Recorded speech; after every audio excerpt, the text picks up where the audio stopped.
नमस्कार दोस्तों, जय हिंद, वंदे मातरम। आप सभी का स्वागत अभिनंदन है टीटी फैमिली, टीचर्स फैमिली, शिक्षकों के परिवार जायसवाल कोचिंग सेंटर पर, पावर्ड बाई शिक्षा ही प्रकाश है।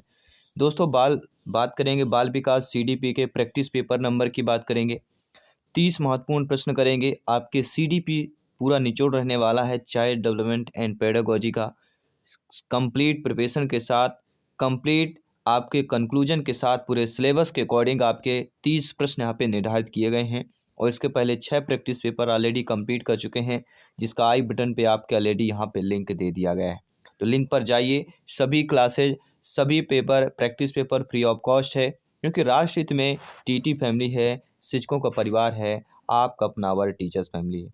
तो मेरे सभी प्यारे मित्र, इस लाइव क्लास के साथ आपको 30 में से, इस प्रैक्टिस पेपर में 30 प्रश्नों में से आपका फीडबैक कितना है, 30 प्लस है, 25 प्लस है, या 20 प्लस है, सभी कमेंट के माध्यम से बताइएगा। चलिए शुरुआत करते हैं देर न करते हुए। पहला प्रश्न आप लोगों की स्क्रीन पर ऑलरेडी आ चुका है। संवेग व्यक्ति की उत्तेजित दशा है, यह कथन निम्नांकित में से किसका है? आपके वुडवर्थ जी का है, जीन पियाजे जी का है, वैलेंटाइन का है, या रास महोदय जी का हो जाता है? तो संवेग व्यक्ति की उत्तेजित दशा है, यह कथन किसका हो जाता है? यह सी टेट में आया हुआ प्रश्न है। हम बात करेंगे वुडवर्थ का। संवेग व्यक्ति की उत्तेजित दशा है, यह कथन किसका है? स्टेटमेंट किसका, परिभाषा किसकी है? आपके वुडवर्थ मनोवैज्ञानिक की है। पहला ऑप्शन सही हो जाएगा। नो डाउट, आई होप आप समझ गए होंगे। अब आइए बात करते हैं अगले प्रश्न। शैक्षिक विकास में मूल्यांकन का अर्थ क्या होता है? कक्षा अभिलेखों का मूल्यांकन, छात्रों के प्रगति का आकलन, कार्य निष्पादन का मूल्यांकन, या ज्ञान क्षमता का मूल्यांकन? तो आप सभी लोग जानते हैं, ज्ञानी सर्वव्याख्याता लोग हैं, भावी अध्यापक अध्यापिकाएं हैं, कि शैक्षिक विकास में मूल्यांकन का जो अर्थ हो जाता है वह होता है ज्ञान क्षमता का मूल्यांकन। फोर्थ ऑप्शन सही हो जाएगा। आइए बात करते हैं आपके अगले प्रश्न की। अगला प्रश्न है, पूर्वग्राही किशोर या किशोरी अपनी खाली स्थान के प्रति कठोर होंगे। तो पूर्वग्राही जो किशोर किशोरी होते हैं, वो अपने जीवन शैली के प्रति कठोर होते हैं, समस्या के प्रति, संप्रत्यय के प्रति, या वास्तविकता के प्रति कठोर होते हैं। तो पूर्वग्राही किशोर किशोरी अपने किसके प्रति कठोर होते हैं? सभी कमेंट कीजिएगा। तो अपने समस्या के प्रति जो है कठोर होते हैं। ऑप्शन नंबर सेकंड की बात करेंगे। कोई भी डाउट हो बेफिक्र आप लोग कमेंट कर सकते हैं, फीडबैक कर सकते हैं। आपका एक एक कमेंट फीडबैक सर्वोपरि है, सर्वमान है। एग्जाम को फतेह करना है, सीटेट एग्जाम को क्रैक करना है, टीटी एग्जाम को क्रैक करना है, तो आपका कमेंट यहाँ पे सर्वोपरि है। और जायसवाल सर आप सभी का अभिनंदन, स्वागत करते हैं। अगला, संज्ञानात्मक विकास के 4 चरण, संवेदी, पेशी, पूर्व संक्रियात्मक, स्थूल संक्रियात्मक, औपचारिक या अमूर्त संक्रियात्मक अवस्था की पहचान की गई। स्टार्ट के द्वारा, हिलगॉर्ड के द्वारा, हर्ला के द्वारा, या जीन पियाजे जी के द्वारा? तो आप सभी लोग जानते हैं, जब भी संज्ञानात्मक विकास के 4 चरणों की बात की जाती है, जीन पियाजे जी का नाम सर्वोपरि आता है। और आप ये भी जानते हैं कि स्थूल संक्रियात्मक अवस्था जन्म से लेकर 2 वर्ष तक की अवस्था है। पूर्व संक्रियात्मक अवस्था 2 से लेकर 7 वर्ष तक की अवस्था है। ठीक है। और आपका औपचारिक की अगर बात करते हैं, औपचारिक संक्रियात्मक अवस्था की बात करते हैं, तो 11 से लेकर 15 वर्ष तक की अवस्था। और संवेदी जो पेशी अवस्था होती है वह जन्म से लेकर 2 वर्ष तक होती है। ठीक है। संवेदी पेशी अवस्था जो होती है वह जन्म से लेकर 2 वर्ष तक होती है। और पूर्व संक्रियात्मक अवस्था 2 से लेकर 7 वर्ष तक होता है। स्थूल या अमूर्त संक्रियात्मक अवस्था ये आपकी होती है 7 से लेकर 11 वर्ष तक की अवस्था, तृतीय अवस्था कहलाती है। और औपचारिक संक्रियात्मक अवस्था 11 से लेकर 15 या 11 वर्ष से आगे की अवस्था कहलाती है। और ये चारों अवस्थाओं से एक प्रश्न अवश्य आएगा, ये भी आप लोगों को नोट कर लेना। अगला, कौन से गुण अच्छे मानसिक स्वास्थ्य के नहीं होते हैं? आत्मविश्वास, सहनशीलता, नियमित जीवन, संवेगात्मक परिपक्वता, बहुत विनीत, स्वयं में सीमित, वास्तविकता की स्वीकृति, स्वमूल्यांकन की योग्यता। तो कौन से गुण अच्छे मानसिक स्वास्थ्य के नहीं होते हैं? तो आप सभी लोग जानते हैं, मानसिक स्वास्थ्य के जो अच्छे गुण होते हैं वह आत्मविश्वास, सहनशीलता होता है, नियमित जीवन, संवेगात्मक परिपक्वता होता है, वास्तविकता की स्वीकृति, स्वमूल्यांकन की योग्यता होता है। लेकिन बहुत विनीत, स्वयं में सीमित होना, यह मानसिक स्वास्थ्य के, अच्छे मानसिक स्वास्थ्य के गुण नहीं है। तो according two questions third option सही हो जाएगा। नो डाउट, आई होप आप समझ गए होंगे। आइए बात करते हैं अगले प्रश्न की। अधिगम क्षमता निम्नलिखित में से किससे प्रभावित नहीं होती? तो अधिगम की जो क्षमता होती है, सीखने की जो क्षमता होती है, वह किससे प्रभावित नहीं होती? देखिए वह वातावरण से प्रभावित होती है, अनुवांशिकता से प्रभावित होती है और प्रशिक्षण शिक्षण से प्रभावित होती है, लेकिन राष्ट्रीयता से प्रभावित नहीं होती। आपके अंदर सीखने की जो क्षमता है यह मान्य नहीं करता कि आप किस देश से हैं, किस राष्ट्र से हैं। मान्य करता आप किस वातावरण पे रह रहे हैं, आपकी अनुवांशिकता क्या है, आपके प्रशिक्षण और शिक्षण क्या है।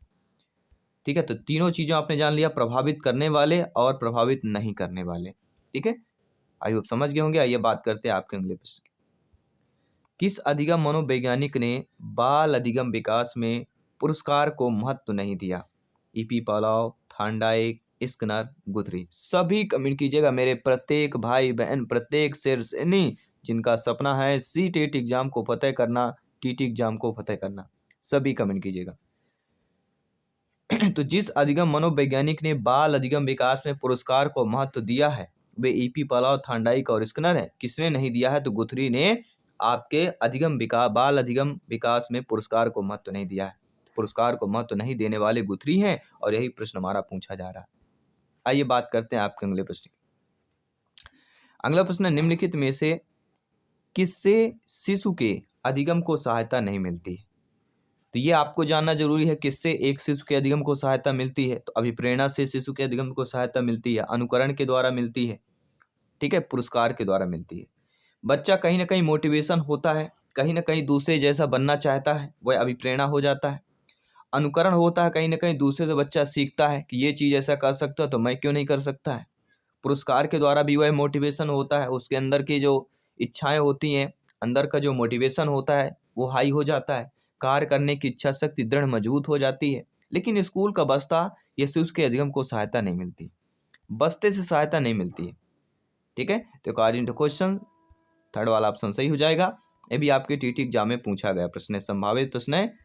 अगला प्रश्न है, स्वकेंद्रित अवस्था होती है बालक के 3 से 6 वर्ष तक, जन्म से 2 वर्ष तक, आपके 7 वर्ष से किशोरावस्था तक, या किशोरावस्था में होती है। सभी कमेंट कीजिएगा। स्वकेंद्रित अवस्था जो होती है वह बालक के 3 से लेकर 6 वर्ष तक की अवस्था कहलाती है। इस पर बालक जो होता है स्वकेंद्रित अवस्था पर होता है, यह कह सकते हैं शैशवावस्था की बात करते हैं। तो पहला ऑप्शन यहाँ पे सही हो जाएगा। अगला प्रश्न देख लेते हैं। माँ बाप के साय से बाहर निकल अपने साथी बालकों की संगत को पसंद करना संबंधित होता है पूर्व किशोरावस्था से, किशोरावस्था से, उत्तर बाल्यावस्था से, या शैशवावस्था से संबंधित हो जाता है। तो माँ बाप के साय से बाहर निकल अपने साथी बालकों की संगत को पसंद करना जो संबंधित हो जाता है वह पूर्व किशोरावस्था से हो जाता है। और पूर्व किशोरावस्था की आयु 12 से 18 मानी जाती है, लेकिन पूर्व किशोरावस्था की आयु 12 से लेकर 15 वर्ष या 16 वर्ष तक यह पूर्व किशोरावस्था की आयु मानी जाती है। ये भी आप लोगों को नोट करते जाना है, प्रत्येक प्रश्न को अच्छे तरीके से समझना है, अपने माइंड के इंटरनल मेमोरी पर सेव कर लेना है। मानसिक परिपक्वता की ऊंचाइयों को छूने के लिए प्रयत्नरत रहना संबंधित होता है प्रौढ़ावस्था से, किशोरावस्था से, पूर्व बाल्यावस्था से, या उत्तर बाल्यावस्था से। तो आप सभी लोग जानते हैं, ज्ञानी सर्व व्याख्याता हैं, भावी अध्यापक अध्यापिकाएं हैं, कि मानसिक परिपक्वता की ऊंचाइयों को छूने के लिए प्रयत्नरत रहना हमारा जो संबंधित होता है वह किशोरावस्था से होता है, क्योंकि मानसिक परिपक्वता की बात आपकी किशोरावस्था की ही बात की जा रही है। तो प्रश्न पर ही हमारा उत्तर क्लियर हो जाता है। ठीक है, आइए बात करते हैं आपके अगले प्रश्न की। सभी क्लासेस चल रही, प्लेलिस्ट सब अवश्य कीजिएगा, प्लेलिस्ट बना दिया गया है, सभी प्रैक्टिस पेपर चल रहे हैं। सीखने का प्राथमिक मूलभूत नियम किससे संबंधित होता है? परिणाम की अपेक्षा से, अभ्यासकार से, प्रशंसा से, या तत्परता से होता है। तो आप सभी लोग जानते हैं कि सीखने का प्राथमिक मूलभूत जो नियम संबंधित होता है आपके तत्परता से संबंधित होता है। इसलिए कल के प्रैक्टिस पेपर में हमने थांडाई के जो प्रमुख नियम थे, आपके मुख्य नियम, गौड़ नियम, दोनों को आपको अच्छे तरीके से विथ एग्जाम्पल बता दिया गया था। इसलिए कहते हैं प्रत्येक प्रैक्टिस पेपर इंपॉर्टेंट है, प्रत्येक क्लास इंपॉर्टेंट है। सीखने की प्रक्रिया को प्रभावित करने वाले कारक प्रशंसा एवं निंदा है, अनुकरण है, प्रतियोगिता है, या ये सभी हो जाएंगे। तो सीखने की प्रक्रिया को प्रभावित करने वाले जो कारक हमारे कहलाते हैं, प्रशंसा और निंदा भी होता है, अनुकरण भी होता है, और प्रतियोगिता भी होती है। इन तीनों चीज़ों से हम सीखने की प्रक्रिया प्रभावित होती है। अगर देखिए प्रशंसा हो रही तो सीखने की प्रक्रिया में बढ़ोतरी होती है, और कहीं निंदा होती है तो कहीं ना कहीं एक मोरल डाउन होता है। अगर कहीं हम सीखने की प्रक्रिया में दूसरे से सीखते भी हैं, किस प्रकार से बोलना है, किस प्रकार सारी चीज़ें करना है, किस प्रकार तैयारी करना है, ठीक है, और प्रतियोगिता भी सीखने की प्रक्रिया को प्रभावित करती है। तो ये सभी आपके ऑप्शंस, ये सभी कारक जो है सीखने की प्रक्रिया को प्रभावित करते हैं। अगला प्रश्न है, बालकों के सीखने में प्रेरणा को किस रूप में उपयोगी माना जाता है? पुरस्कार एवं दंड, बालक की व्यक्तित्वता का आदर, प्रशंसा एवं भत्सना या उपरोक्त सभी। तो बालकों के सीखने में प्रेरणा को जिस रूप में उपयोगी माना जाता है वह हमारा पुरस्कार और दंड भी होता है, बालक की व्यक्तित्वता का आदर भी होता है, प्रशंसा एवं भत्सना भी होता है, अर्थात उपरोक्त सभी। फोर्थ ऑप्शन हमारा सही हो जाएगा। तो नो डाउट, आई होप आप समझ गए होंगे। आइए बात करते हैं अगले प्रश्न की। कक्षा में विद्यार्थियों को अधिगम के लिए प्रेरित करने हेतु किस युक्ति का अनुप्रयोग आप नहीं कर सकते हैं? तो आप सभी लोग जानते हैं, आप लोग भावी अध्यापक अध्यापिकाएं हैं, कि कक्षा में जो है बच्चों को, विद्यार्थियों को, बालक बालिकाओं को अधिगम के लिए प्रेरित करना है, तो किस युक्ति का अनुप्रयोग आप नहीं करेंगे?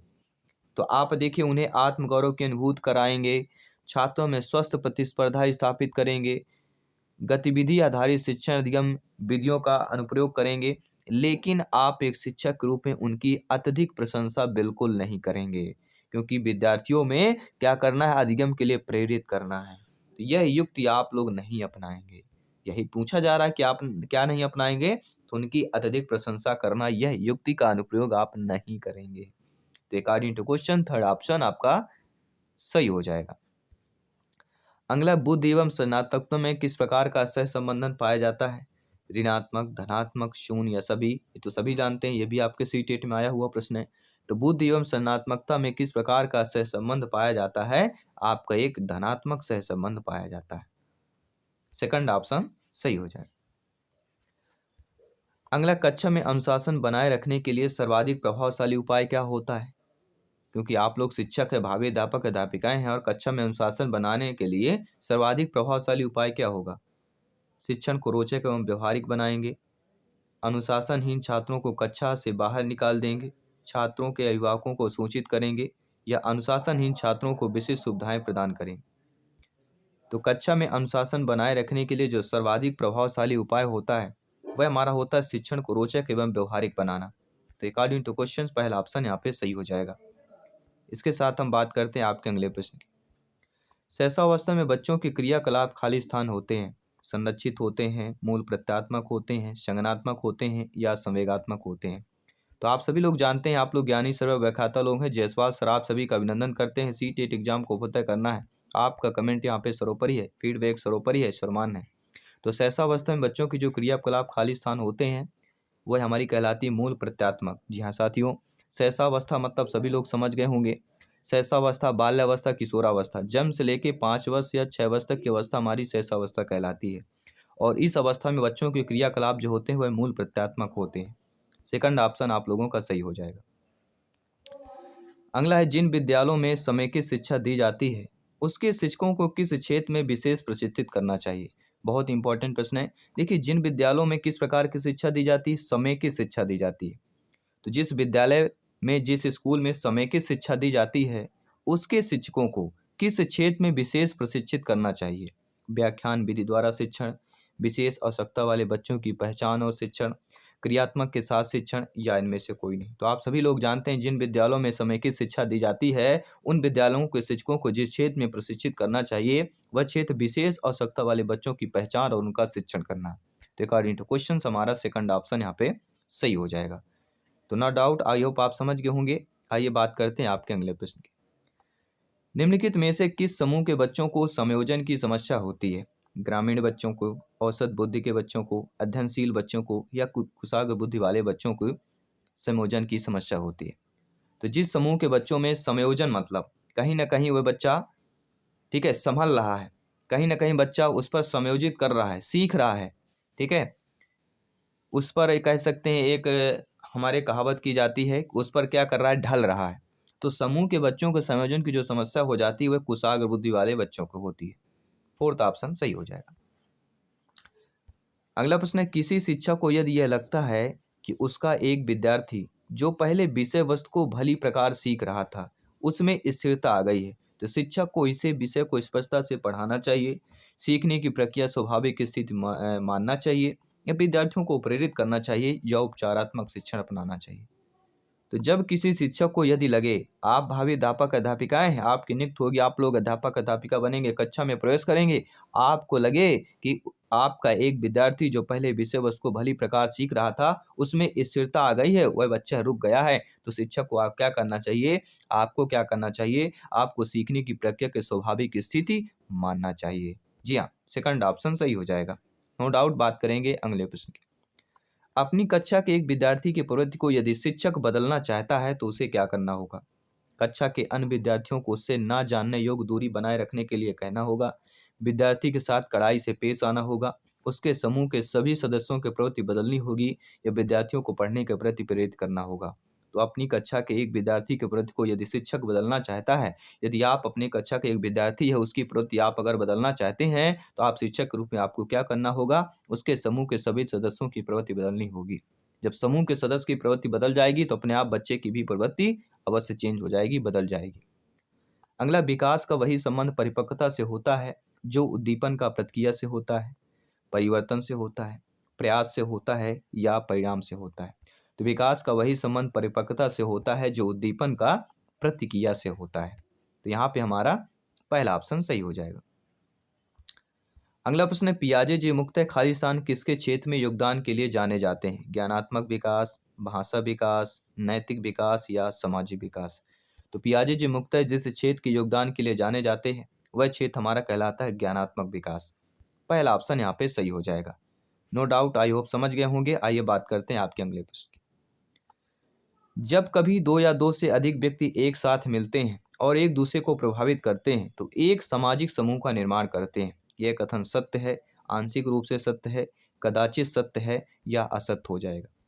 तो जब कभी दो या अधिक व्यक्ति एक साथ मिलते हैं और एक दूसरे को प्रभावित करते हैं तो एक सामाजिक समूह का निर्माण करते हैं। तो यह कथन हमारा स्वतः सत्य हो जाएगा, क्योंकि जब कभी दो या दो से अधिक व्यक्ति एक साथ मिलते हैं तो एक दूसरे को प्रभावित करेंगे, कहीं ना कहीं वह सामाजिक समूह का निर्माण भी करते हैं। ठीक है, तो यहाँ पे हमारा सत्य हो जाएगा, पहला ऑप्शन सही हो जाएगा। अगला प्रश्न है, शिक्षण प्रक्रिया में निम्नलिखित में से किसका भली प्रकार ध्यान रखना चाहिए? अनुशासन और नियमित उपस्थिति का, विद्यार्थियों की सक्रिय सहभागिता का, गृह कार्य की जांच में लगन का या विषय वस्तु का कठिनाई स्तर का? तो आप सभी लोग जानते हैं कि शिक्षण प्रक्रिया में निम्नलिखित में जिसका भली प्रकार ध्यान रखना चाहिए वह विद्यार्थियों की सक्रिय सहभागिता का। सेकंड ऑप्शन सही हो जाएगा। अगला प्रश्न है, निम्नलिखित व्यक्तियों में से कौन सा अपने बच्चे या बच्चों की आंतरिक प्रेरणा दे रहा है? अगली कक्षा में कक्षोन्नति पाने पर नंद कुमार अपने पुत्र को कहानी की पुस्तकें देते हैं। फादर रॉबर्ट अपनी कक्षा के उन बच्चों को चॉकलेट देते हैं जो अच्छा व्यवहार करते हैं। या कह सकते हैं कि अपने पुत्र के जन्मदिन पर गिरजोश कुमार दावत देते हैं। या विज्ञान विषयों में सर्वोच्च अंक पाने पर राकेश कुमार अपने पुत्र की प्रशंसा करते हैं। तो चॉकलेट देना, उनको दावत देना, खिलाना पिलाना कहीं उससे बेटर है कि अगर वह विषय में किसी विषय में सर्वोच्च अंक प्राप्त कर रहा है उसे अपनी प्रशंसा कर देना बहुत ही बड़ी बात हो जाती है। क्योंकि अपने बच्चों को आंतरिक प्रेरणा, प्रशंसा करना कहीं ना कहीं यह आंतरिक प्रेरणा हो जाता है। बेताउर उसको पुस्तकें दे दें, मिठाई दे दें, ठीक है, दावत के लिए बुलाएं। तो अकॉर्डिंग टू क्वेश्चन यहाँ में हमारे फोर्थ ऑप्शन जो है बेटर लग रहा है। आपके अकॉर्डिंग क्या होना चाहिए आप लोग भी कमेंट माध्यम से बता सकते हैं। वैसे आप लोग ज़्यादातर पुस्तकें सेलेक्ट करेंगे। ठीक है, अगला है, बच्चों के सामाजिक विकास में खाली स्थान किसका विशेष महत्व होता है? बाल साहित्य का, खेल का, दिनचर्या का या संचार माध्यम का? तो बच्चे के सामाजिक विकास में जिसका विशेष महत्व होता है वह हमारा कहता था खेल या स्पोर्ट का विशेष महत्व होता है। क्योंकि बच्चा जब खेल के माध्यम से ग्रुप और समूह में खेलता है कहीं ना कहीं उसके बच्चे में सामाजिक विकास होता है।